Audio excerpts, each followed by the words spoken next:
Assalamualaikum warahmatullahi wabarakatuh. Mari klik subscribe di channel ini dan aktifkan tanda loncengnya untuk mendapatkan update pemberitahuan di video berikutnya.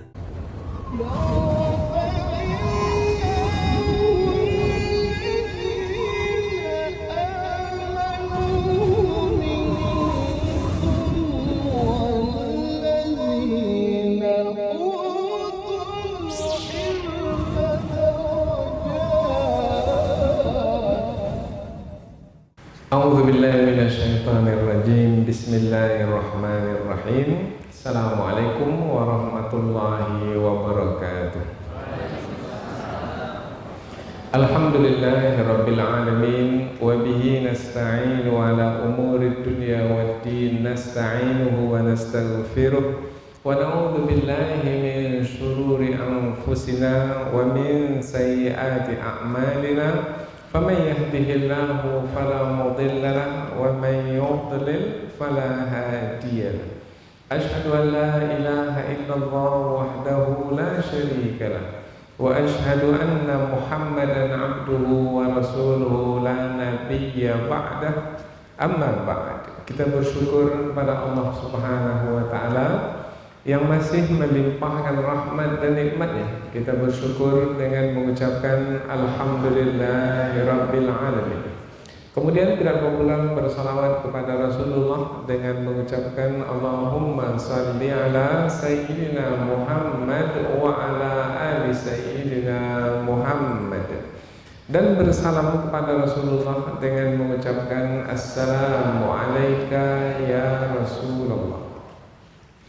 Alhamdulillah, kita dapat kembali meneruskan pengajian tafsir ayat-ayat suci Al-Quran yang insya Allah kita akan teruskan kepada ayat yang ke-43, 44, 45, 8. Baik, 83, 84, 85 dan 86 dari surah Yunus.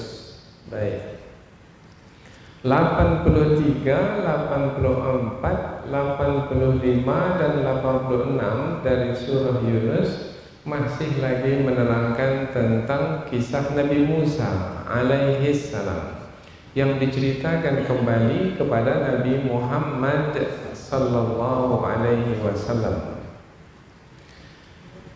yaitu lebih khusus menerangkan tentang ada pemuda-pemuda yang beriman kepada Nabi Musa alaihi salam setelah kejadian kalahnya ahli sihir di hadapan Nabi Musa alaihi salam. Karena dalam ayat-ayat sebelum ini diterangkan tentang Fir'aun mengumpulkan ahli-ahli sihir karena Fir'aun menyangka bahwasanya Nabi Musa itu adalah juga ahli sihir, maka akan dapat dikalahkan dengan ahli-ahli sihir yang handal, ahli-ahli sihir yang hebat. Maka Fir'aun meminta kepada petinggi-petingginya, pembantu-pembantunya, supaya mengumpulkan setiap ahli sihir yang hebat di negeri Mesir untuk menghadapi Nabi Musa alaihi salam, supaya Nabi Musa dapat dikalahkan. Maka Fir'aun akan selamat dari gangguan Nabi Musa alaihi salam, karena Fir'aun menganggap Nabi Musa itu mengganggunya. Maka dikumpulkanlah ahli sihir dan Nabi Musa bersama dengan Nabi Harun alaihi salam. Di tangan Nabi Musa ada tongkat, dan di tangan ahli-ahli sihir itu pun juga ada yang memegang tongkat, ada yang memegang tali. Kemudian Nabi Musa alaihi salam memerintahkan kepada ahli-ahli sihir itu untuk melemparkan apa yang ada di tangan mereka. Maka para ahli sihir itu pun melemparkannya, dan dengan kekuatan ilmu sihir yang mereka miliki, mereka dapat menyihir mata manusia. sehingga terbalik pandangan manusia, sehingga manusia karena peristiwa itu di hadapan ramai manusia, maka manusia melihat tali-tali dan tongkat yang dilemparkan oleh ahli sihir itu adalah ular-ular, padahal sebenarnya bukan ular. Karena kekuatan sihir maka dilihat seperti ular. Nah, Nabi Musa alaihi salam di tangannya juga ada tongkat. Allah memerintahkannya supaya melemparkan tongkat tersebut, dan tiba-tiba tongkat itu betul berubah menjadi ular. Jadi bukan sihir, bukan. Karena yang berlaku pada diri Nabi adalah mukjizat sebagai bukti kerasulan seorang Nabi. Maka tongkat itu betul yang berubah menjadi ular besar, kemudian menerkam yang dilemparkan oleh ahli sihir yang dilihat oleh orang banyak sebagai tali-tali. Nah, ketika itu ahli sihir mengetahui bahwasanya Nabi Musa bukan ahli sihir. Ahli-ahli sihir itu meyakini bahwasanya Nabi Musa adalah memang seorang rasul yang diutus oleh Allah. Kemudian yang berlaku itu adalah mukjizat sebagai bukti kerasulannya. Maka ahli-ahli sihir itu bersungkur sujud. Fa'ulqiyas saharatu sajidin. Sajidin, mereka bersujud. Amanna bi rabbil alamin, kami beriman kepada Allah yang mengatur sekalian alam. Rabbi Musa wa Harun, yaitu Tuhan Nabi Musa dan Nabi Harun. Jadi menanglah Nabi Musa. Kemudian ahli-ahli sihir itu beriman. Ini disaksikan oleh orang banyak. Nah, di antara yang menyaksikannya adalah Bani Israel. Kalangan pemudanya juga ikut menyaksikan. Nah, yang dimaksudkan atau yang lebih dijelaskan dalam 4 ayat yang akan kita pelajari ini adalah dari Bani Israel itu ada pemuda-pemuda, apabila mereka melihat Nabi Musa alaihi salam menang dalam pertarungan melawan ahli-ahli sihir Fir'aun yang handal-handal, maka mereka beriman kepada Nabi Musa. Banyak jumlahnya? Tidak, sedikit jumlahnya.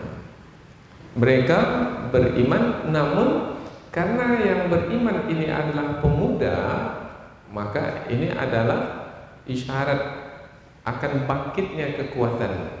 Karena pemuda di sepanjang zaman, di setiap generasi adalah penggerak kebangkitan, yang memulai, yang membangun, yang menguatkan kebangkitan adalah para pemuda. Nah, di sini pentingnya nanti kita melihat peran dari para pemuda dari kisah Nabi Musa alaihissalam, bahwasanya para pemuda itu segera beriman, dan pada masa Rasulullah pun juga yang segera beriman kepada Rasulullah kebanyakannya adalah para pemuda. Maka terbangun generasi sahabat yang tetap berlanjut berterusan meskipun Rasulullah telah wafat. Maka kisah Nabi Musa ini sekaligus menjadi hiburan bagi Rasulullah sallallahu alaihi wasallam dan menjadi pelajaran bagi kita hari ini.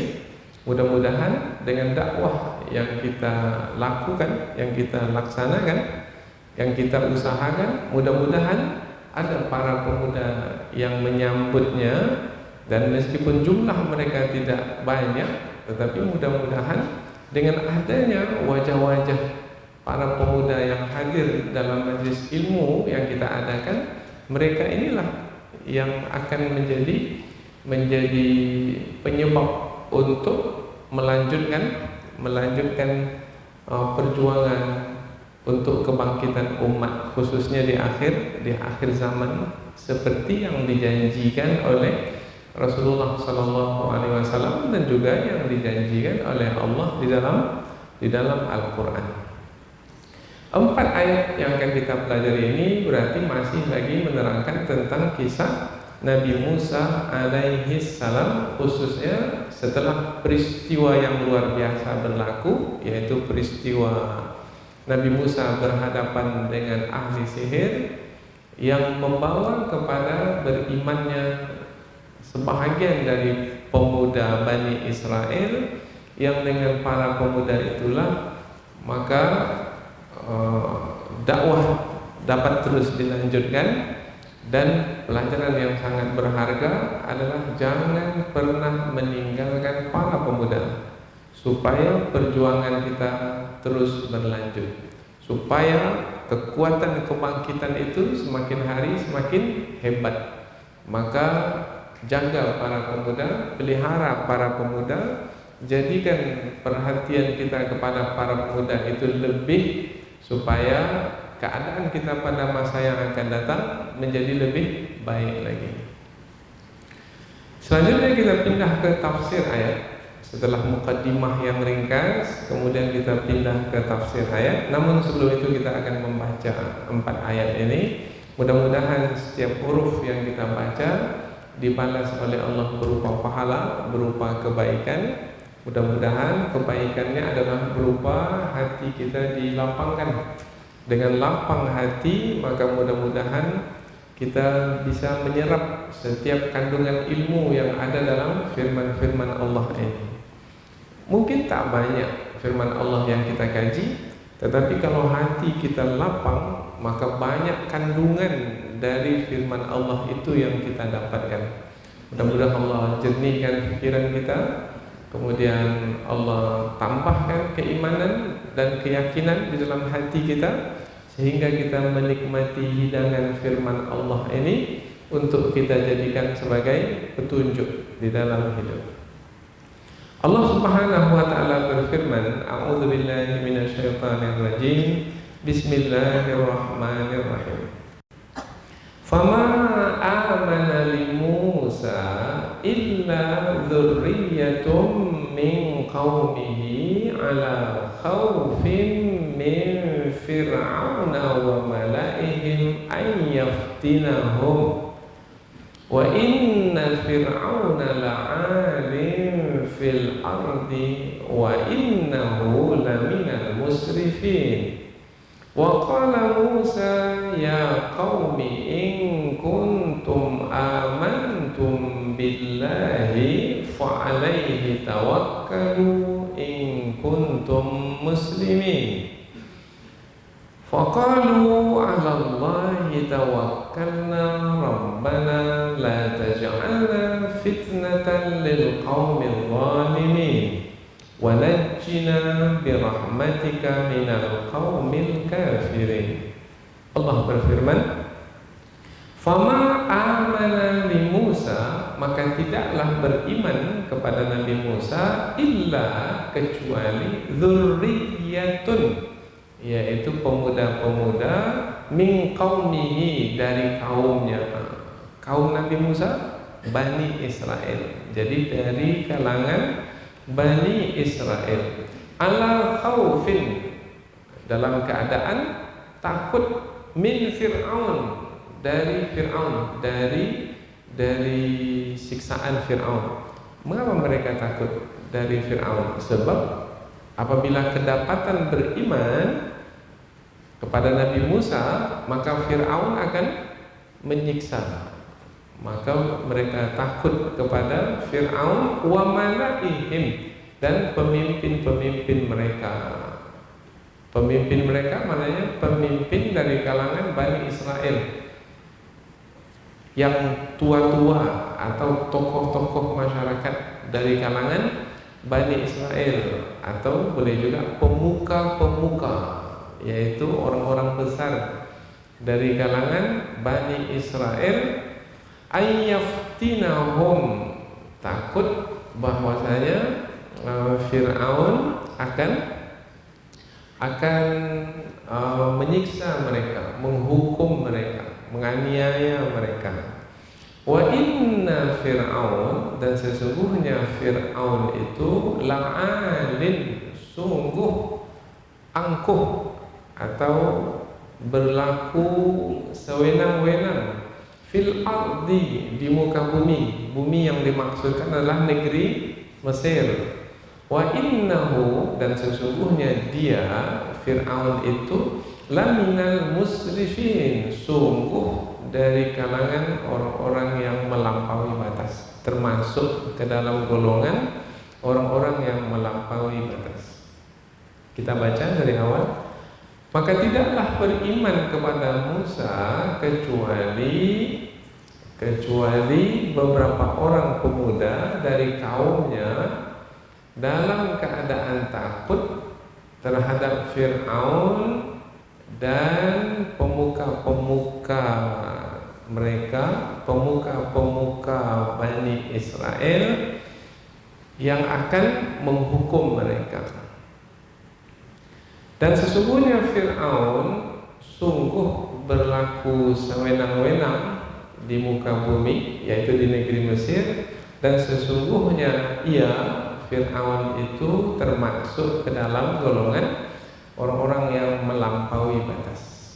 Ayat berikutnya, wa qala Musa, dan Musa berkata, ya qaumi, wahai kaumku, in kuntum amantum billah, jika kamu beriman kepada Allah, fa alaihi, maka kepadanya lah tawakkalu, kamu bertawakal. In kuntum muslimin, jika kamu berserah diri kepadanya. Nabi Musa berkata, wahai kaumku, jika kamu beriman kepada Allah, maka kepadanya lah bertawakal. Jika kamu adalah orang-orang yang berserah diri kepadanya. Ayat berikutnya, faqalu, maka mereka berkata, siapa mereka? Yaitu yang telah beriman kepada Nabi Musa. Tadi Nabi Musa memerintahkan mereka supaya bertawakal, maka mereka pun berkata, Allah, kepada Allah tawakkalna, kami bertawakal. Rabbana, wahai Tuhan kami, la taj'alna, jangan jadikan kami fitnatan, sebagai sasaran fitnah, lil qaumil zalimin, bagi kaum yang zalim. Jadi jangan sampai kaum yang zalim itu menjadikan kami sebagai sasaran fitnah. Nanti kita akan terangkan dalam tafsir. Wa najjina, dan selamatkanlah kami, birahmatika, dengan rahmatmu, minal qaumil kafirin, dari kaum yang kafir. Jadi dari 4 ayat yang akan kita pelajari ini masih lagi menerangkan tentang kisah Nabi Musa alaihi salam. Lebih khusus adalah tentang kisah pemuda-pemuda yang beriman kepada Nabi Musa setelah kejadian peristiwa kalahnya ahli-ahli sihir di tangan Nabi Musa alaihissalam. Setelah melihat mukjizat yang luar biasa yang berlaku pada diri Nabi Musa, maka ada pemuda-pemuda Bani Israel itu beriman kepada Nabi Musa. Tapi mereka beriman dalam keadaan takut.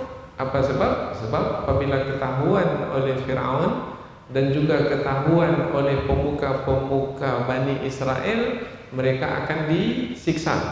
Maka mereka beriman dalam keadaan takut. Namun mereka dibimbing oleh Nabi Musa alaihissalam, yaitu Nabi Musa selalu memberikan bimbingan kepada mereka. Di antaranya adalah mereka diarahkan, diperintahkan oleh Nabi Musa supaya tetap bertawakal kepada Allah, yaitu apabila apa-apa nanti perkara buruk yang akan berlaku, maka berserah dirilah kepada Allah Subhanahu wa taala. Serahkan apa saja yang akan berlaku itu kepada Allah. Allah akan melindungi, akan menolong, akan membantu, dan akan memenangkan mereka dari orang-orang kafir yang yang memerangi mereka, yang memusuhi mereka, yang akan mencelakakan mereka dengan berbagai macam azab dan siksaan. Maka ketika Nabi Musa memerintahkan mereka supaya bertawakal, mereka segera menjawab, ya kami, karena kami beriman kepada Allah, maka kami bertawakal kepada Allah. Kemudian mereka juga berdoa, yaitu mereka memohon kepada Allah Subhanahu wa taala supaya musuh itu jangan sampai berlaku sewenang-wenang ke atas mereka disebabkan karena kelemahan mereka, sehingga mendatangkan fitnah, yaitu akan terganggu mereka di dalam beriman kepada Allah, dan juga orang-orang lain pun nanti akan menjadi ragu untuk beriman kepada Allah, akan melahirkan kebimbangan dalam beriman kepada Allah, dan itu adalah fitnah, itu adalah buruk apabila berlaku di tengah umat. Maka mereka berdoa, jangan sampai apa yang berlaku ke atas kami ini menjadi sasaran fitnah bagi orang-orang kafir itu.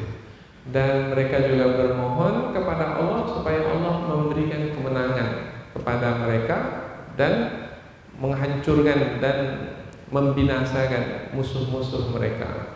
Dan Allah Subhanahu wa taala memperkenankan doa mereka, yaitu pada akhirnya Fir'aun dan pengikut-pengikutnya ditenggelamkan di Laut Merah. Mereka selamat. Nah, doa mereka diperkenankan oleh Allah Subhanahu wa taala disebabkan karena keimanan mereka, dan mereka pun bertawakal dan berserah diri kepada Allah Subhanahu wa taala. Ini pelajaran yang sangat berharga. Mudah-mudahan pelajaran yang kita dapatkan dari kisah Nabi Musa, lebih khusus adalah pemuda-pemuda yang beriman kepada Nabi Musa dalam 4 ayat yang kita pelajari ini, menambahkan lagi semangat kita dalam berjuang di jalan Allah ini. Karena dalam waktu yang sama di akhir zaman ini kita menghadapi musuh sama seperti para nabi dahulu menghadapi musuh mereka, yaitu para nabi menyampaikan kebenaran, kemudian mereka yaitu apabila Nabi Musa yang memusuhi mereka, apabila Nabi Musa dahulu yang memusuhinya adalah Fir'aun dan pengikut-pengikutnya. Pada masa Nabi Muhammad pun juga begitu. Ketika Nabi Muhammad menyampaikan kebenaran, maka yang memusuhinya yaitu kafir Quraisy, yaitu kaum sendiri. Pada masa sekarang pun juga begitu, karena perjalanan hidup manusia sepanjang zaman adalah mengikuti sunnah Allah, mana ketetapan Allah yang tidak pernah berubah. Sunnatullah, ketetapan Allah. Falan tajida li sunnatillahi tabdila wa lan tajida li sunnatillahi tahwila. Sekali-kali sunnatullah itu tidak akan berganti, sekali-kali sunnatullah itu tidak akan menyimpang. Nah, jadi mudah-mudahan insyaallah bertambah pembahasan tentang ayat-ayat Al-Quran yang berkaitan dengan kisah-kisah masa lalu, maka bertambah pula pelajaran kita dapatkan supaya kita lebih bersiap sedia untuk menjalani hidup ini. Seperti mana dahulu para nabi dan rasul berhasil dalam perjuangan ketika menjalani hidup ini, maka mudah-mudahan kita pada hari ini juga berhasil dalam perjuangan ketika menjalani hidup ini, yaitu perjuangan menyampaikan kebenaran, perjuangan menjaga dan memelihara kebenaran, dan apabila muncul ujian-ujian, mudah-mudahan kita berhasil menjalani setiap ujian tersebut. Selanjutnya kita akan pindah ke tafsir ayat, yaitu penjelasan yang lebih panjang, yang lebih terperinci dengan harapan semakin terang kandungan ayat. Tadi dari pendahuluan sudah jelas oleh kita kandungan ayat ini. Kemudian melalui terjemahannya pun sudah semakin jelas. Kemudian tambah lagi tadi ringkasan, sudah semakin jelas. Namun sekarang kita ingin lagi, yaitu lebih jelas lagi melalui penjelasan yang lebih panjang yang disebut dengan tafsir. Ayat 83. Fama amana li Musa illa dzurriyyatum min qaumihi ala khaufin min fir'auna wa mala'ihim an yaftinahum. Maka tidaklah beriman kepada Nabi Musa kecuali pemuda sejumlah pemuda, dzurriyyatun, sejumlah pemuda dari kaumnya. Maka tidaklah beriman kepada Nabi Musa. Permulaan yang seperti ini memberikan isyarat bahwasanya ayat ini adalah lanjutan dari ayat yang sebelumnya menerangkan tentang kejadian yang luar biasa telah berlaku, yaitu mukjizat Allah berlakukan pada diri Nabi Musa. Dan dengan mukjizat itu, sihir-sihir yang dimiliki oleh ahli-ahli sihir itu dapat dikalahkan. Kemudian ahli-ahli sihir itu beriman kepada Allah Subhanahu wa taala, yaitu Tuhan Nabi Musa dan Nabi Harun, membuat sebahagian dari pemuda-pemuda Bani Israel itu beriman pula kepada Nabi Musa alaihi salam. Ini yang membuat Nabi Musa gembira, yaitu dengan berlakunya peristiwa yang luar biasa, ada dari kalangan pemuda itu yang beriman. Meskipun tidak banyak jumlahnya, tetapi cukup membuat gembira karena ada yang beriman. Sebenarnya semakin banyak yang beriman, semakin gembira. Tetapi apabila ada saja yang beriman, itu sudah cukup membuat gembira, karena dengan berimannya beberapa orang, apalagi dari kalangan pemuda, maka ia adalah sebagai isyarat bahwasanya perjuangan itu tidak akan berhenti. Perjuangan itu akan terus berlanjut. Nah, ini adalah isyarat bahwasanya Nabi Musa alaihi salam sangat senang sekali, gembira sekali bahwasanya berlakunya kejadian yang luar biasa membuahkan hasil. Di antara hasilnya adalah berimannya sebahagian para pemuda dari kalangan Bani Israel. Illa dzurriyyatum min qaumihi. Min qaumihi, dari kaumnya di sini maknanya dari kaumnya Nabi Musa alaihi salam. Pemuda di dalam ayat ini adalah dari kata dzurriyyah. Dari kata dzurriyyah itu dibawalah kepada makna pemuda, sebab dzurriyyah maknanya adalah keturunan. Ketika kata keturunan disebut, berarti adalah keturunan. Kalau ada orang tua, maka keturunannya siapa yang dimaksudkan? Nah, kalau ada suami istri, maka keturunan dari suami istri itu siapa? Anak-anak mereka.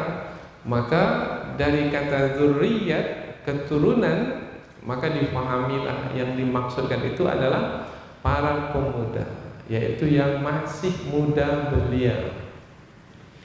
Kita juga berdoa dalam Al-Quran, Rabbana hablana min azwajina, ya Allah berikanlah kepada kami dari pasangan hidup kami, apalagi setelah itu, wa dzurriyyatina, dan anak keturunan kami.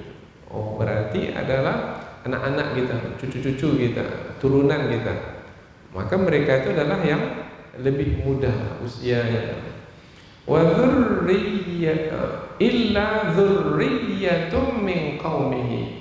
Tidaklah yang beriman kepada Nabi Musa kecuali ada beberapa pemuda dari kaumnya. Berapa jumlahnya? Tak disebutkan di sini berapa. Dzurriyyatun, yang penting ada beberapa orang pemuda min qaumihi, dari kaumnya. Kemudian diterangkan seperti apa keadaan para pemuda itu dalam beriman, yaitu dalam keadaan ala khaufin min Fir'aun, dalam keadaan takut terhadap Fir'aun. Oh, berarti kalau dalam keadaan takut terhadap Fir'aun, berarti Fir'aun itu sangat kejam sekali. Karena apabila Fir'aun mengetahui bahwasanya ada yang beriman, maka mereka akan disiksa. Tetapi kekejaman Fir'aun itu tidak menghalang para pemuda itu untuk beriman. Jadi para pemuda itu tetap juga beriman.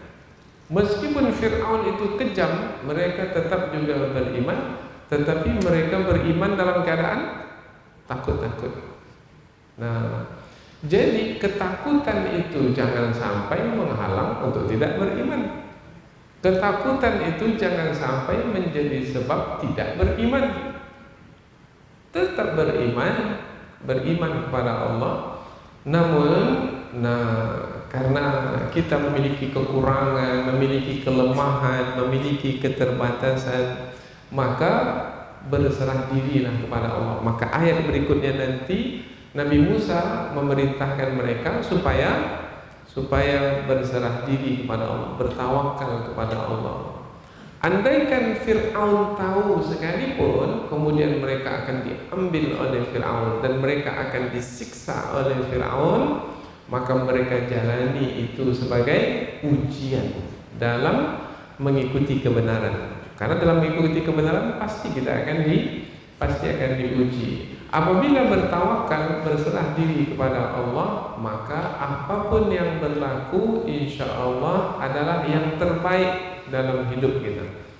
Jangan pernah berburuk sangka kepada Allah Subhanahu wa taala. Yang penting adalah berserah diri kepada Allah, bertawakal kepada Allah, karena kita manusia memiliki sifat kekurangan.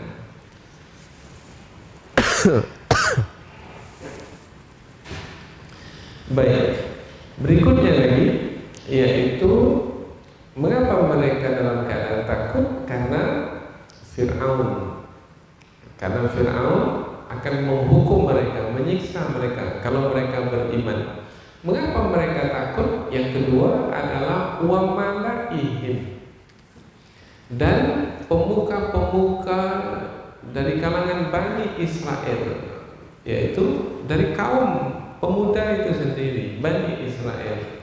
Karena pemuka-pemuka, pemimpin-pemimpin atau yang tua-tua, kalau tadi kita sebut pemuda-pemuda bermakna yang usianya masih muda.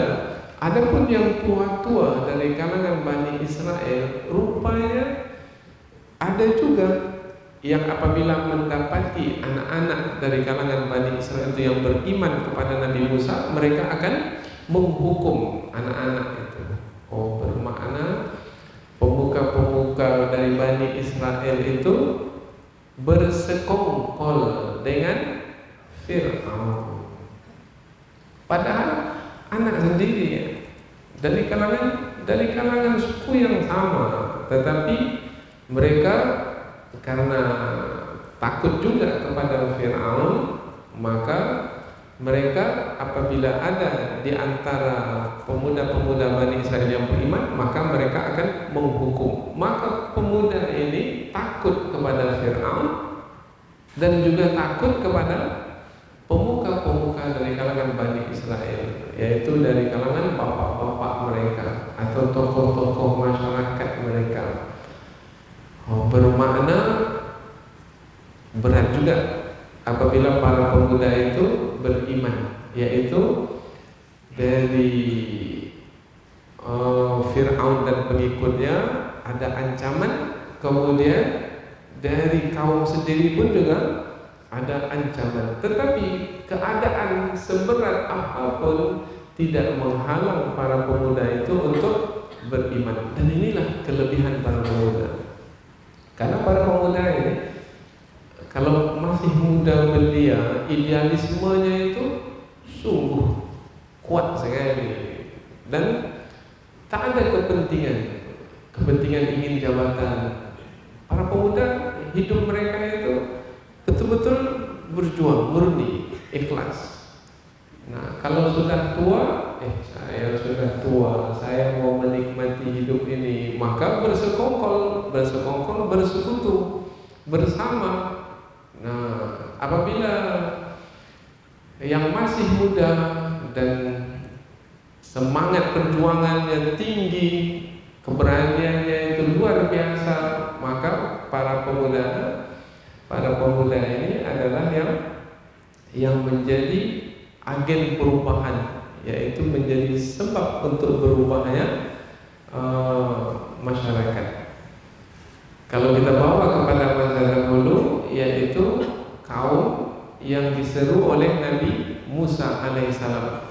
Jadi Fir'aun dan pengikut-pengikutnya tidak mau beriman kepada Nabi Musa, dan dari kalangan Bani Israel itu pun juga ada juga yang tidak beriman kepada Nabi Musa. Padahal Nabi Musa dari kalangan Bani Israel. Kalau disebut Fir'aun dan pengikutnya, bermakna adalah penduduk asli yang ada di Mesir. Jadi penduduk asli yang ada di Mesir pada masa itu Fir'aun dan pengikut-pengikutnya. Sementara Nabi Musa dengan Bani Israel adalah pendatang ke Mesir itu. Dan Bani Israel di Mesir dipekerjakan oleh Fir'aun, jadi pekerja, menjadi buruh kasar di Mesir. Mereka disiksa, mereka dianiaya kalau mereka menentang kebijaksanaan Fir'aun. Nah, Nabi Musa alaihissalam dari kalangan Bani Israel, mestinya Bani Israel apabila Nabi Musa diutus kepada mereka dan mereka adalah sama dengan Nabi Musa dari sisi keturunan, mestinya mereka yang beriman kepada Nabi Musa. Mereka adalah yang lebih utama untuk beriman kepada Nabi Musa. Tapi rupanya ada juga di antara mereka itu yang tidak mau beriman, sama seperti Fir'aun. Nabi Musa diutus kepada kaumnya, kepada Bani Israel. Nabi Musa juga diutus kepada Fir'aun dan pengikut-pengikutnya. Jadi Nabi Musa menyampaikan dakwah kepada Fir'aun dan pengikut-pengikutnya, penduduk negeri Mesir. Nabi Musa juga diutus untuk membawa Bani Israel, dua-duanya sekali. Fir'aun tak mau beriman, pengikut-pengikutnya juga tak mau beriman. Sebahagian dari Bani Israel pun juga tak mau beriman. Mereka takut ayyaftinahum. Mereka, yaitu pemuda-pemuda itu, takut apabila Fir'aun itu menyiksa mereka, menghukum mereka, menganiaya mereka. Wa inna Fir'aun, kemudian diterangkanlah tentang Fir'aun itu siapa, yaitu Fir'aun itu sesungguhnya adalah la'alim, sungguh berlaku sewenang-wenang fil ard, di muka bumi. Di sini digunakan dua penekanan. Inna, sesungguhnya bermakna penyampaian yang tegas, bahwasanya Fir'aun itu la'alim, sungguh angkuh, sombong, kejam, ganas, berlaku sewenang-wenang, apa saja yang dia inginkan dia buat. Membunuh anak yang lahir, dia bunuh anak yang lahir tanpa sedikit pun merasa belas kasihan, merasa bersalah. Sungguh berlaku sewenang-wenang di muka bumi. Wa innahu laminal musrifin, sungguh dia itu, Fir'aun itu, termasuk ke dalam yang telah melampaui batas, yaitu sudah bukan manusia sebenarnya melakukan kekejaman yang seperti itu. Tapi itulah dia Fir'aun, yaitu yang ganas, yang kejam. Dan rupanya ada manusia seperti itu. Pada masa dahulu ada Fir'aun orangnya. Pada masa Nabi Muhammad ada juga. Pada masa sekarang ada. Di sepanjang masa ada. Nanti di akhir zaman ada lagi Dajjal yang akan keluar dan yang merusak di permukaan bumi yang bersama dengan Dajjal, pengikut-pengikut Dajjal. Ini tentang perjalanan hidup manusia. Seperti inilah perjalanan hidup manusia, yaitu ada hamba-hamba Allah yang baik, para nabi dan rasul, dan orang-orang yang mengikuti para nabi dan rasul, dan ada manusia-manusia yang jahat, yaitu yang menentang para nabi dan rasul. Ada dua kelompok ini sepanjang zaman. Karena diterangkan di sini tentang siapa itu Fir'aun, yaitu yang kejam, yang ganas, yang zalim, yang berlaku sewenang-wenang, maka Nabi Musa memerintahkan orang-orang yang telah beriman supaya membangun kekuatan diri berupa kerohanian. Jadi kekuatan rohani. Nabi Musa alaihissalam memberitahukan kepada mereka bahwasanya untuk membangun kekuatan rohani menghadapi orang yang kejam, yang zalim, yang ganas, yaitu dengan bertawakal kepada Allah, yaitu dengan menyerahkan urusan kepada Allah. Kita ini punya kekurangan, keterbatasan untuk menghadapi Fir'aun dengan pengikutnya yang jumlahnya banyak, di tangan mereka ada kekuasaan, ada senjata, apapun yang mereka lakukan, mereka bisa melakukannya. Maka bagaimana akan menghadapi mereka itu? Kita menghadapi dengan kekurangan yang ada pada kita, hati kita akan mudah untuk dibunuh. Maka Nabi Musa menyampaikan kepada mereka yang beriman, yaitu minta tolonglah kepada yang maha kuat, yang maha perkasa, yang akan memenangkan apabila nanti berhadapan dengan Fir'aun yang angkuh dan sombong itu, yang zalim dan kejam itu.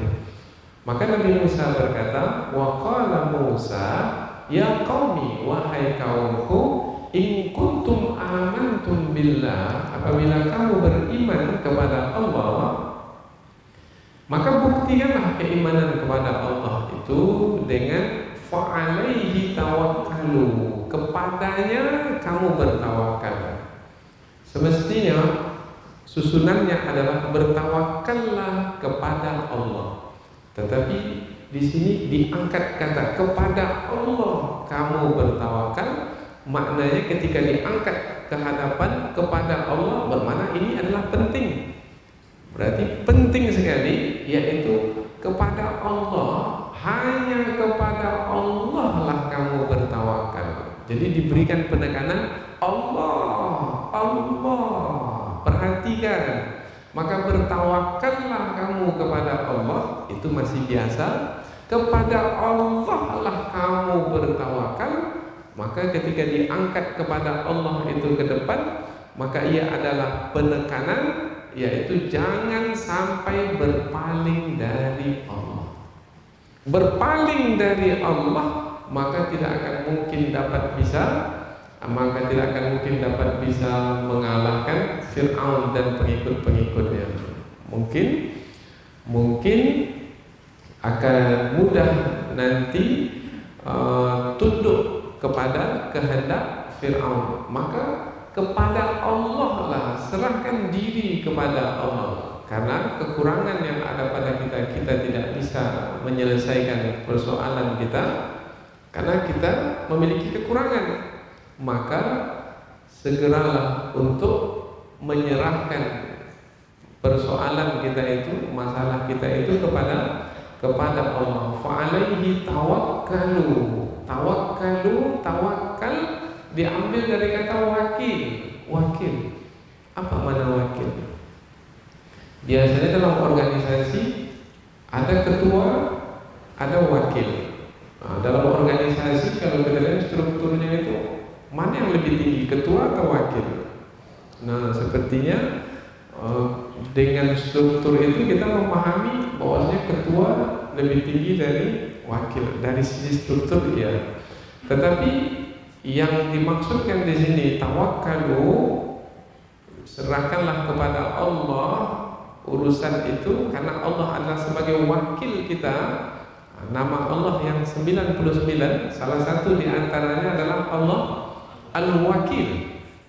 Maknanya adalah ketika kita tak mampu menyelesaikan masalah, maka serahkanlah kepada yang mampu menyelesaikan. Nah, yang mampu menyelesaikan itu disebut wakil. Jadi ketika ada ketua, ada wakil.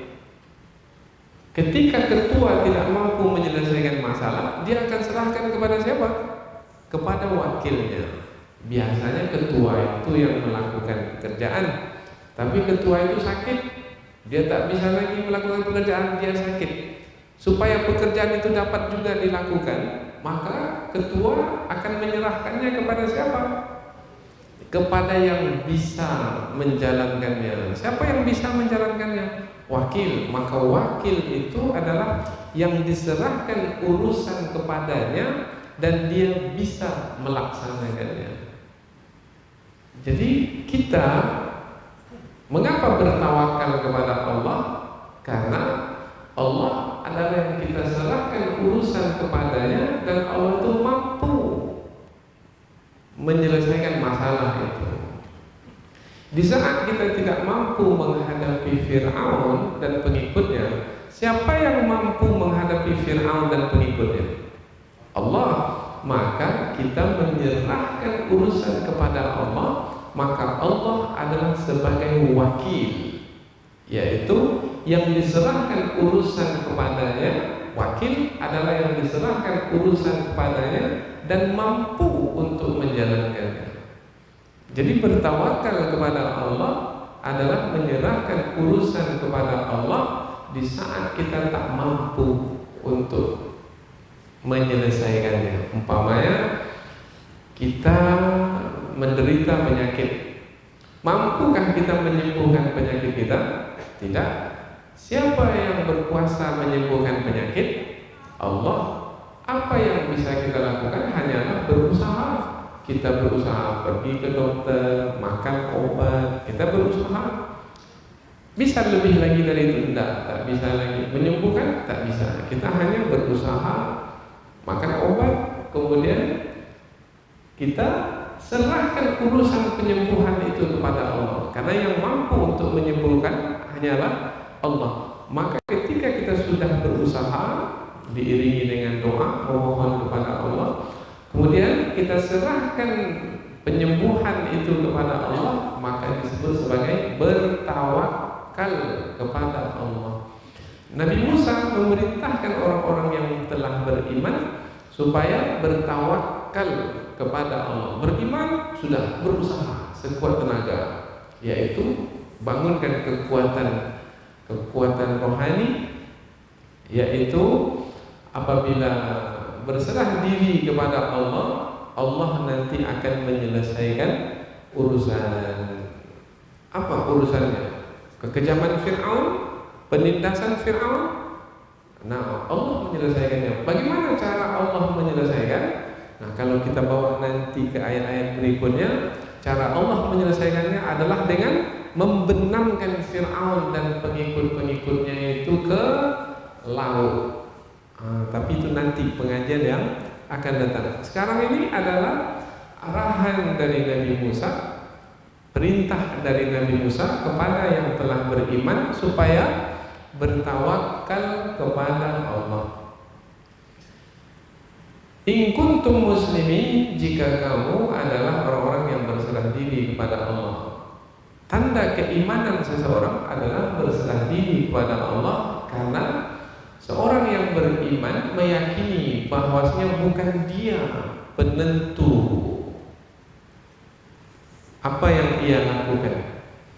Apa yang ia lakukan itu, penentunya berhasil atau tidak adalah Allah Subhanahu wa Ta'ala. Karena semua yang berlaku di alam semesta ini berlaku dengan izin Allah. Allah izinkan berlaku, Allah tidak izinkan berlaku. Allah izinkan umat Islam menang, menghadapi musuh mereka, maka berlaku. Apabila Allah tidak izinkan, maka tidak berlaku. Jadi semuanya berlaku dengan izin Allah. Karena semua berlaku dengan izin Allah, penentunya adalah Allah dengan kehendaknya, maka tidak ada jalan lain kecuali berserah diri kepada Allah. Maka ciri khas umat Islam itu adalah berserah diri kepada Allah. Nah, bahasa Arabnya berserah diri itu muslimin. In kuntum muslimin. Jadi umat Islam adalah umat yang berserah diri kepada Allah. Sekuat apapun kita, jangan katakan kita yang menjadi penentu. Sekaya apapun kita, jangan katakan kita sebagai penentu. Sebanyak apapun pengikut kita, jangan katakan kita sebagai penentu. Tidak. Sebagai penentu adalah Allah. Apalagi kalau kita sudahlah lemah, jumlah sedikit, kekuatan tak seberapa berbanding dengan musuh. Dalam keadaan seperti ini, maka lebih hendaknya berserah diri kepada Allah. Karena itulah yang menentukan keberhasilan. Keberhasilan dalam perjuangan menghadapi musuh. Faqalu, maka mereka yang telah beriman itu menjawab perintah Nabi Musa tadi. Nabi Musa memerintahkan bertawakal kepada Allah, wahai orang-orang beriman. Kalau memang ya kamu beriman, bertawakal kepada Allah. Karena dengan bertawakal kepada Allah, kamu membuktikan diri sebagai orang-orang yang berserah diri. Langsung saja mereka menjawab, Alallahi tawakkalna. Kepada Allah kami bertawakal. Berarti apa yang dikehendaki oleh Nabi Musa, mereka laksanakan. Wahai kaumku yang telah beriman, bertawakal kepada Allah. Ya, kami bertawakal kepada Allah. Bermakna arahan Nabi Musa itu dilaksanakan oleh orang-orang yang beriman. Di sini iman itu menentukan keberhasilan di dalam membawa umat ini. Kalau umat ini sudah beriman, diarahkan apa saja mau. Tapi kalau tidak beriman, ini yang jadi masalah. Lain yang kita arahkan, lain pula yang dilakukan. Jadi iman itu penentu. Maka dakwah itu hendaknya menyentuh hati yang paling dalam sehingga menambah iman, menguatkan iman. Dengan iman yang ada di setiap diri umat itu, maka umat itu dapat digerakkan. Apabila ada yang memimpin umat itu, maka umat itu akan bergerak sesuai dengan perintah pemimpin umat itu. Kalau umat itu digerakkan oleh pemimpin bergerak dalam satu gerakan yang sama, itu adalah kekuatan yang luar biasa. Itulah yang ditakuti oleh musuh. Jadi musuh itu sangat takut sekali apabila umat Islam itu bergerak dalam satu kepemimpinan. Ada yang memimpin mereka, maka itu adalah kekuatan, maka itu yang ditakuti oleh musuh. Maka musuh berusaha sekuat tenaga bagaimana umat Islam itu dipecah-pecah, dibelah-belah, dibagi-bagi. Kalau bisa diperselisihkan, dibenturkan, diadu domba sehingga umat itu menjadi berkelahi sesama sendiri. Wa qala Musa, dan berkatalah Musa, wahai kaumku, ya qaumi in kuntum amantum billahi fa alaihi tawakkalu in kuntum muslimin. Wahai kaumku, jika kamu beriman kepada Allah, maka kepadanya lah kamu bertawakal. Jika kamu adalah orang-orang yang berserah diri, maka kaum pun menjawab, kepada Allah kami bertawakal. Rabbana la taj'alna fitnatan lil qaumil zalimin. Wahai Tuhan kami, jangan jadikan kami fitnah. Maksud fitnah di sini adalah sasaran fitnah, maudhi'a fitnatin, sasaran fitnah lil qaumil zalimin. Apabila kaum yang zalim itu kuat, maka kaum yang zalim itu akan menindas kami. Apabila kami ditindas, kami tak bisa melawan, maka kaum yang zalim itu akan mempermain-mainkan agama kami. Maka jangan sampai itu berlaku, ya Allah.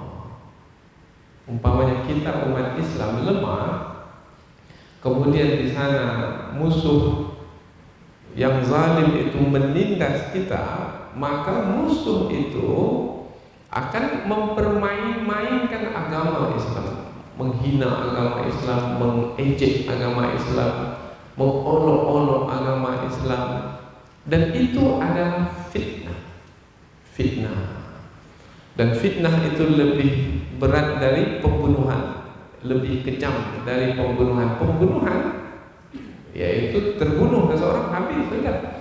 Tetapi kalau agama dipermainkan, oh itu sangat berat sekali bagi orang-orang beriman. Maka kita menjumpai pada hari ini umpamanya agama Islam dihina, dikeji, yaitu umpamanya Nabi kita diolok-olok, Al-Quran dibuang, dipijak-pijak, masjid dikotori, dicemari, bahkan dirusak, bahkan dibom, dihancurkan. Di dalam Islam tak boleh. Di dalam Islam rumah ibadat itu tak boleh dihancurkan apabila berlaku perang. Orang tua tak boleh diganggu, anak-anak juga, wanita juga. Tetapi karena musuh itu sekarang mereka dengan angkuh dan zalim disebabkan karena kekuatan yang ada pada mereka, maka mereka keji agama Islam yang mulia, dan ini adalah fitnah bagi umat Islam. Jadi fitnah itu bukan hanya hukuman saja atau siksaan yang diberlakukan saja, tetapi fitnah itu juga adalah mengintimidasi, juga mendatangkan rasa takut. Kemudian juga fitnah mencuci akal, yaitu otak dari kalangan umat Islam. Kemudian juga fitnah itu adalah mengejek, mengolok, menghina agama yang mulia. Maka mereka berdoa, ya Allah, jangan jadikan kami sebagai sasaran dari fitnah orang-orang yang zalim, yang menzalimi kami, disebabkan karena kekuatan yang ada pada mereka, kelemahan yang ada pada kami, sehingga mereka mendatangkan fitnah ke atas kami. Ya Allah, jangan jadikan kami sebagai sasaran fitnah bagi orang-orang yang zalim. Dan satu lagi, wa najjina bi rahmatika minal qaumil kafirin. Ini yang juga diminta. Dan ya Allah, selamatkan kami dengan rahmat-Mu dari kaum yang kafir itu. Selamatkan kami, maknanya binasakan mereka, menangkan kami. Nah, dengan disebut di sini bi rahmatika, dengan rahmat-Mu, berarti kemenangan itu adalah dengan rahmat Allah. Nah, ini pun juga difahami oleh anak bangsa ini, bahwasanya dengan rahmat Allah maka negeri ini merdeka. Jangan katakan kita merdeka karena kita pandai berperang, tidak. Jangan katakan merdeka karena keberanian yang ada pada diri kita, tidak. Kemerdekaan kita itu adalah karena rahmat dari Allah. Jadi rahmat Allah itu yang membuat kita menjadi menang. Kalau merdeka, yang membuat kita menjadi merdeka. Ini ayat ini, wa najjina, dan selamatkanlah kami ya Allah bi rahmatika, dengan rahmat-Mu minal qaumil kafirin, dari kaum yang kafir. Dengan rahmat Allah dibelahkan laut, kemudian Bani Israel selamat sampai ke seberang. Dengan rahmat Allah mereka selamat. Kemudian musuh mereka, nah Allah tak memberikan rahmat kepada mereka. Lawan rahmat apa? Lawan rahmat itu adalah laknat. Maka Allah melaknat mereka, yaitu dengan menautkan kembali laut, maka Fir'aun dan pengikutnya tenggelam. Dengan demikian, maka doa mereka itu dikabulkan oleh Allah, dan doa yang dikabulkan itulah yang menghantarkan mereka kepada keselamatan. Keselamatan sampai di daratan seberang. Fir'aun dibinasakan, mati. Namun dalam ayat berikutnya nanti kita akan jumpai, meskipun Fir'aun itu mati, ditenggelamkan di dalam laut, tetapi jasadnya itu diselamatkan. Yaitu ada yang menjumpai jasadnya terdampar di darat, kemudian jasadnya itu dimumikan, yaitu terjaga, tidak rusak, untuk menjadi pelajaran bagi manusia sepanjang zaman, bahwasanya kisah ini memang kisah yang pernah berlaku pada masa dahulu. Mana buktinya? Nih Fir'aunnya itu masih ada sampai ke hari ini. Maka pelajaran-pelajaran yang kita dapatkan dari kisah yang pernah berlaku pada masa dahulu hendak tetapnya segar dalam hidup kita pada hari ini, karena kita akan menjalani yang sama dengan yang dijalani oleh manusia pada masa dahulu. Mereka menyelesaikannya dengan bertawakal kepada Allah, maka kita pun menyelesaikan persoalan yang kita hadapi itu dengan bertawakal juga kepada Allah.